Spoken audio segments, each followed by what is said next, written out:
బేసిక్‌గా తిరుపతి విషయమే కాదు. ఎంటైర్ ఆంధ్రప్రదేశ్ 175 నియోజకవర్గాల ఇదిగా కూడా చూసుకుంటే టీడీపీకి, వైసీపీకి మధ్య ఒక క్లాష్ అనేది ఇంటర్నల్‌గా నడుస్తుంది. సోషల్ మీడియా వేదికగా అది ఇంకా ఎక్కువగా కనబడుతుంది. ఇటు నెక్స్ట్ కాబోయే సీఎం లోకేష్ గారే. పవన్ కళ్యాణ్ గారు దగ్గరుండి మరీ సీఎం చేస్తారు లోకేష్ గారిని.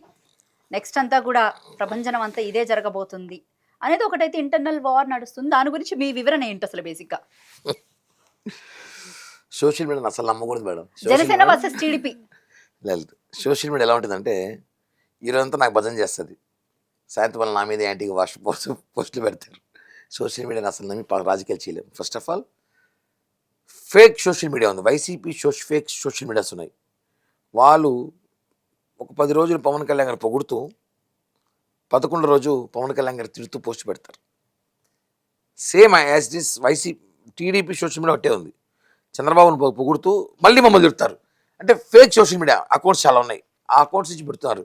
మాకు చంద్రబాబు గారికి అయితే ఏం లేదు. చంద్రబాబు గారు ఎన్నో కూడా చెప్పారు స్టేట్మెంట్లో, నా మిత్రుడు నా తమ్ముడు నాడు పవన్ కళ్యాణ్ గారని. పవన్ కళ్యాణ్ గారు కూడా చంద్రబాబు గారిని గౌరవిస్తారు.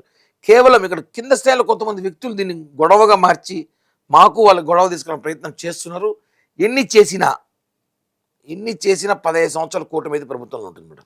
అయితే జనసేన పార్టీ సింగిల్గా మాత్రం పోటీ చేయదంటారు మేడం. ఒకటి, జగన్మోహన్ రెడ్డి ఒక రాక్షసుని ఎదుర్కోవాలని, ఒకటి రాష్ట్రము అభివృద్ధి జరగాలి, ఏదైతే అమరావతి రాజధాని లేని ప్లేస్లో నిలబడాలని కోరిక పవన్ కళ్యాణ్ గారికి ఉన్నప్పుడు మేమైతే కూటమితో కలిసే పనిచేయాలనుకుంటున్నాం. బట్ రాజకీయాలు ఏమైనా జరగచ్చు. శాశ్వత శత్రువులు ఉండరు, శాశ్వత మిత్రులు కూడా ఉండరు. ఎలా చెప్పనంటే 2014లో బీజేపీ, జనసేన, టీడీపీ కలిసి పనిచేసాం. మేమేం పోటీ చేయలేదు అప్పుడు, మేము అలయన్స్ ఇచ్చాం. 2018 వచ్చేసరికి టీడీపీ మాకు శత్రువు, మళ్ళీ మేము కలిసి సపరేట్గా పోటీ చేసాం. కాబట్టి రాజకీయాలు ఏమేమి జరగచ్చండి. కానీ మేము ఒకటే అనుకుంటున్నాం, రాష్ట్రం బాగుండాలి, కూటమి కలిసి పనిచేయాలనుకుంటున్నాం. మోడీ గారి నాయకత్వంలో, పవన్ కళ్యాణ్ గారి నాయకత్వంలో, చంద్రబాబు గారి నాయకత్వంలో ఈ 15 సంవత్సరాలు పనిచేయాలని మేము అనుకుంటున్నాం మేడం. ఇది వాస్తవం. జగన్మోహన్ రెడ్డిని అన్ని భూస్థాపితం చేయాలి. పార్టీ పూర్తిగా అయిపోయింది ఆల్రెడీ. మనం ఏం చేయాల్సి వస్తుంది, ఆయనే పెట్టుకుని ఆయనే చేసుకుంటాడు. మనం ఏం చేయాల్సిన పని లేదు. బేసిక్గా కిరణ్ రాయల్ అంటే ఒక బోలా మనిషి, కల్మషం లేకుండా, అంటే కల్మషం లేని ఒక వ్యక్తిగా మొహమే కనబడుతుంది అలా. బేసిక్గా ఇంత నెగిటివిటీ స్ప్రెడ్ చేసినా కూడా, ఇంత జరిగినా కూడా ఎక్కడ డిమోటివేట్ అవ్వకుండా ఈరోజు మళ్ళీ ప్రత్యక్ష రాజకీయాల్లో ఇంత పాజిటివ్గా మళ్ళీ ఇంత యాక్టివ్గా ఉండడానికి గల రీజన్స్ ఏంటి సార్? ఒకటే, నాకు పవన్ కళ్యాణ్ గారి మీద నమ్మకం, అంతే. అది నా గురించి తెలుసు. నేను ఒకవేళ తప్పు చేస్తుంటే నేను చెప్పేసి నాకు రాజకీయాల్లో తప్పు చేస్తుంటా సార్ ఆప్షన్. నేను ప్రాబ్లం ఏమంటే, ఇక్కడ నన్ను నమ్ముకొని నాతో పాటు కొన్ని 100 మంది పనిచేశారు మేడం. తిరుపతిలో అధికారం లేదు మాకు. జనసేన పార్టీ అధికారం రావడానికి మాకు చాలా ఏళ్ళు పట్టింది, 12 ఏళ్ళు పట్టింది. 2014 నుంచి దాని ముందు ప్రజారాజు నుంచి పనిచేస్తున్నాం అందరం. నాతో పాటు కొన్ని 100 మంది పనిచేశారు పార్టీతో, నాతో. ఇద్దరు వాళ్ళందరినీ కాపాడుకోవాల్సిన బాధ్యత నాకు ఉంది. నా స్వార్థమే నేను చూసుకోవాలి, నేను ఒక్కడే బాగుండాలి అనుకుంటే లైఫ్ వేరే ఉంటుంది నాకు. ఆ లైఫ్ వేరే.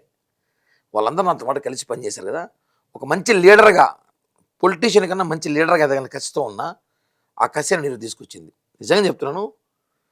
నేను ఈ దేశంలో నేను ఇద్దరికే థ్యాంక్స్ చెప్పాలి, రుణపడి ఉంటా. ఒకటి వచ్చి పవన్ కళ్యాణ్ గారు, 2 మీడియా. నన్ను నమ్మేది మీడియా.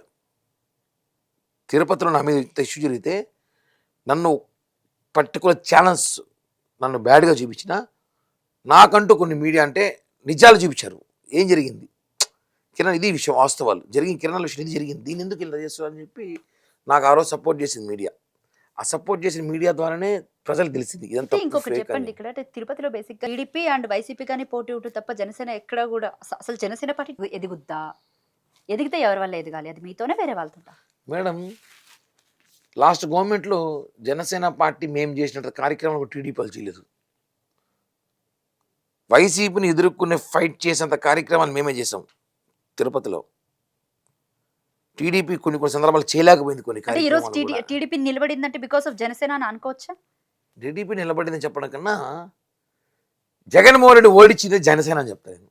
జగన్మోహన్ రెడ్డి అన్న వ్యక్తిని ఓడించింది మేమే, జనసేనని. ఈరోజు చెప్పి మేము జగన్ ఛాలెంజ్ చేసి చెప్పిన ఓడిచ్చాం మేము. పాతాళంగా తొక్కేస్తామన్నాం, చెప్పి చేస్తాం.